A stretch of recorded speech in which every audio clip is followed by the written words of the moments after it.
Assalamualaikum warahmatullahi wabarakatuh. Bismillahirrahmanirrahim.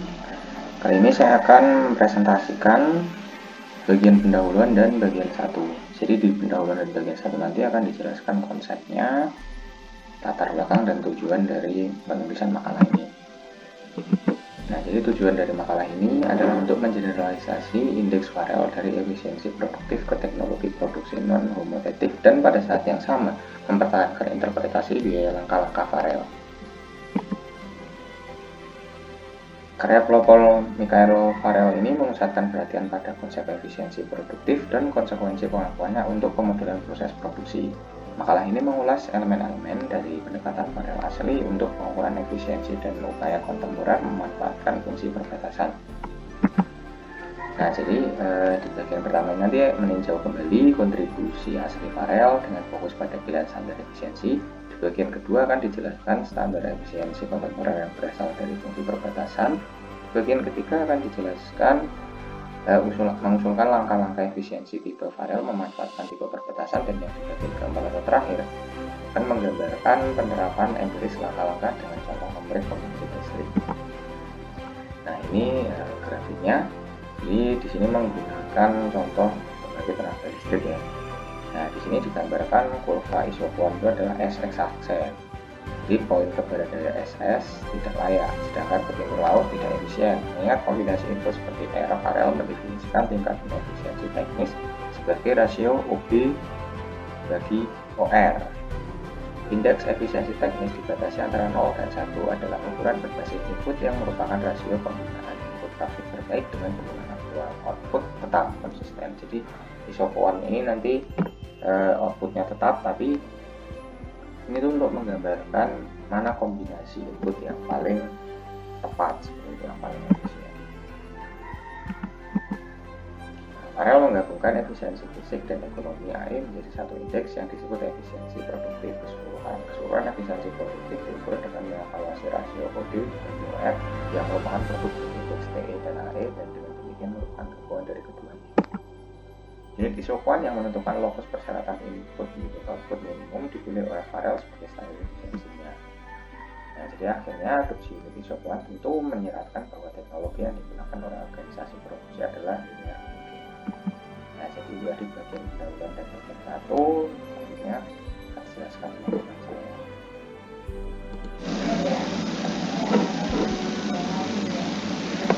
Selanjutnya, saya akan menjelaskan terkait fungsi Frontlayer sebagai standar efisiensi. Terdapat 3 jenis fungsi Frontlayer. Yang pertama, yaitu model fungsi Frontlayer yang dikembangkan oleh Farrell pada tahun 1957, atau dikenal dengan isokuan efisiensi Farrell atau fungsi produksi Frontlayer non-parametric deterministik.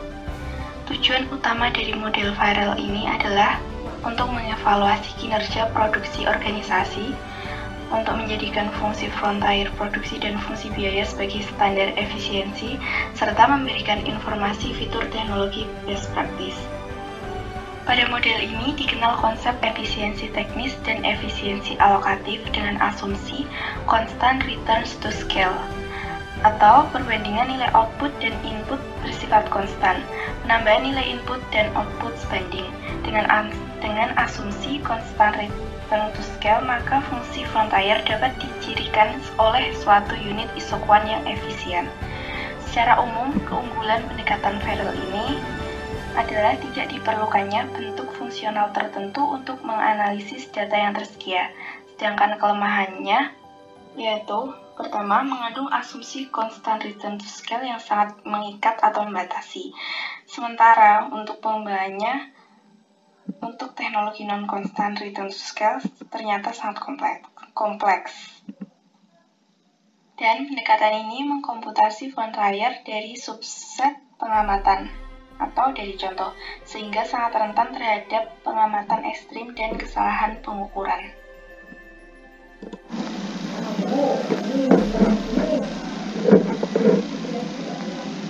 Yang kedua, fungsi Frontlayer oleh Eigner and Zhou. Pendekatan ini dikembangkan melalui spesifikasi fungsi produksi frontier homogen Cobb-Douglas yang mensyaratkan semua observasi berada pada atau di bawah frontier. Keuntungan utama dari penggunaan pendekatan ini adalah kemampuannya untuk mengkarakterisasi teknologi frontier dalam bentuk matematis atau fungsional sederhana, serta kemampuannya untuk mengakomodasi non-constant return to scale. Sedangkan untuk kelemahannya yaitu bersifat deterministik sehingga tidak memungkinkan adanya noise dan dugaan yang dihasilkan tidak memiliki properti statistika, serta sukar diterapkan untuk produksi yang outputnya lebih dari satu.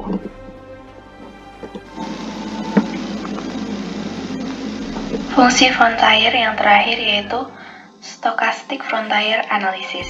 Stochastic frontier analysis merupakan metode yang digunakan dalam mengestimasi batas produksi atau frontier dan juga mengukur tingkat efisiensi produksi. Model stochastic frontier analysis ini dikembangkan untuk mengukur pengaruh yang tidak terduga dalam produksi perusahaan. Dengan demikian, pendekatan stokastik ini meliputi dugaan fungsi produksi frontier, di mana output atau keluaran produksi merupakan fungsi dari faktor-faktor produksi, kesalahan acak, dan inefisiensi teknis. Oke, terima kasih atas waktunya. Perkenalkan, nama saya Glenn. Saya akan menjelaskan bagian 3 dari resume untuk The Measurement of Productive Efficiency Reconsideration. Bagian 3 sendiri menjelaskan tentang fungsi frontier dan Farrell measures atau pengukuran Farrell. Nah, di pengukuran Farrell ini ada 3 persyaratan untuk memaksimalkan Farrell measures of productive efficiency dengan fungsi frontier. Yang pertama adalah fungsi frontier merupakan fungsi produksi neoklasik yang berperilaku baik, jadi harus ada prinsip seperti itu. Yang kedua, standar frontier harus menjadi fungsi batas atau kayak batas tertinggi gitu, di mana semua sampel tepat atau di bawah garis frontier, tidak boleh ada yang melebihi sampel-sampelnya. Jadi untuk bisa mengukurnya harus ada batasnya, dan itu standar frontiernya. Yang ketiga, model frontier harus mengatribusi semua varian dalam output sehubungan dengan adanya inefisiensi teknis. Jadi itu frontier yang ada itu harus mencakup semua varian dalam outputnya. Nah, terus ada yang namanya dalam fungsi frontiernya ada namanya model 3 dimensi. Nah, itu dapat dilihat di gambar. Permukaan OXYZ dimensikan sebagai teknologi terbaik untuk proses produksi ini gitu.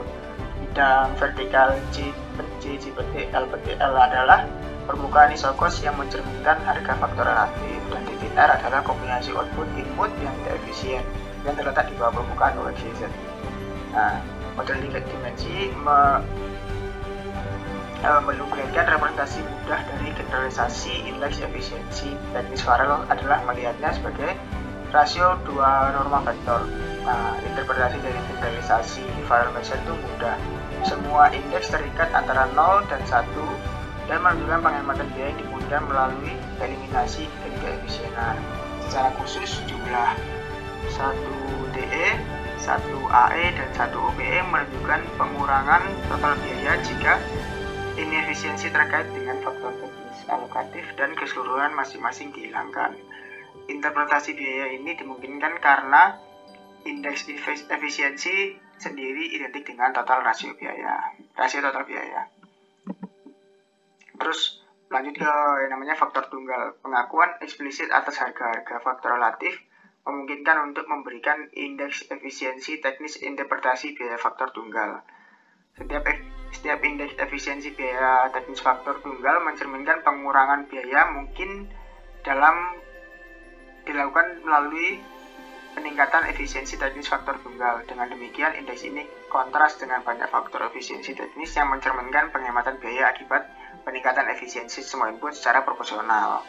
Nah, sering ada kasus di mana efisiensi teknis jadi subset input faktor ditetapkan dengan keputusan ex ante, terutama berbagai bentuk model peralatan dan mesin. Dalam kasus semacam itu, faktor-faktor tunggal dari efisiensi teknis mungkin merupakan indikator efisiensi ex post yang lebih tepat daripada indeks multifaktor. Itu faktornya tunggal, jadi tidak multitafsir. Nah, selanjutnya bisa dibaca sendiri seperti indeks efisiensi faktor tunggal mirip dengan indeks produktivitas faktor tunggal. Perbedaannya ada dalam dimensi penting. Pada dasarnya, indeks produktivitas adalah rasio output yang untuk penggunaan input. Nah, tapi kalau indeks efisiensi teknis faktor tunggal dan efisiensi teknis faktor tunggal terikat antara 0 dan 1 dan dapat digunakan untuk menentukan peringkat efisiensi semua input heterogen yang ditetapkan dalam satu proses produksi. Efisiensi ex ante dan ex post itu adalah dalam dunia ex post beberapa faktor input disesuaikan dengan ex ante dengan keputusan ex ante baik dalam waktu dan ruang dan sehubungan dengan efisiensi teknis mereka. Dalam dunia ex ante tentu saja semuanya variabel. Jika minat seseorang terletak pada efisiensi ex post, kami tidak berharap untuk menghukum organisasi produksi karena kesalahan ex ante atau ketidakmampuan untuk menyesuaikan faktor kuasi tetap dapat dilihat dengan perubahan relatif harga faktor. Nah, dengan keadaan seperti itu, indeks efisiensi faktor tunggal, terutama efisiensi alokasi yang disesuaikan di sebagian, adalah alat pengukuran yang tepat, atau seseorang mungkin ingin menentukan hilangnya efisiensi yang terikat dengan perbaikan faktor. Itu saja dari saya untuk bagian 3, selanjutnya untuk bagian 4. Saya serahkan kepada teman saya. Terima kasih. Wassalamualaikum warahmatullahi wabarakatuh. Dalam bagian ini dibahas tentang contoh pengaplikasian pengukuran efisiensi produksi.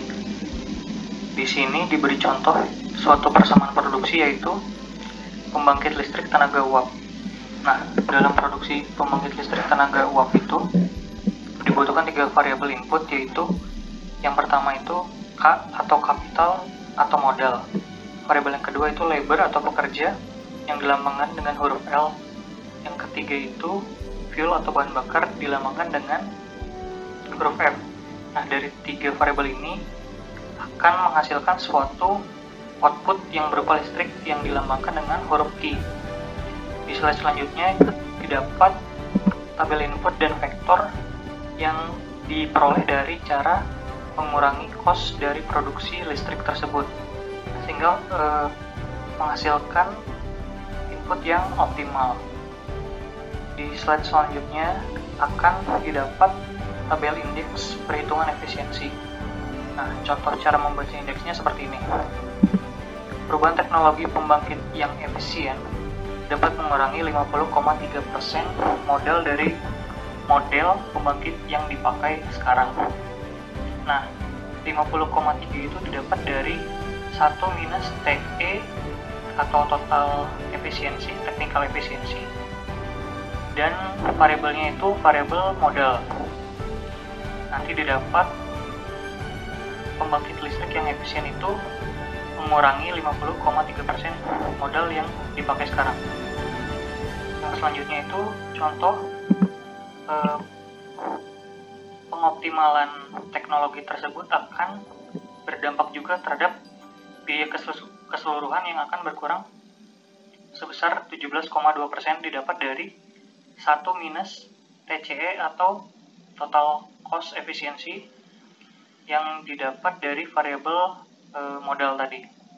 Nah, di sini itu dijelaskan bahwa 1 minus TCE modal itu akan menghasilkan pengurangan biaya sebesar 17,2%. Seperti itu contohnya. Untuk selanjutnya itu sama, inputnya misalkan di labor atau di fuel tinggal dimasukin 1 minus tabel indeks yang ingin diperhitungkan.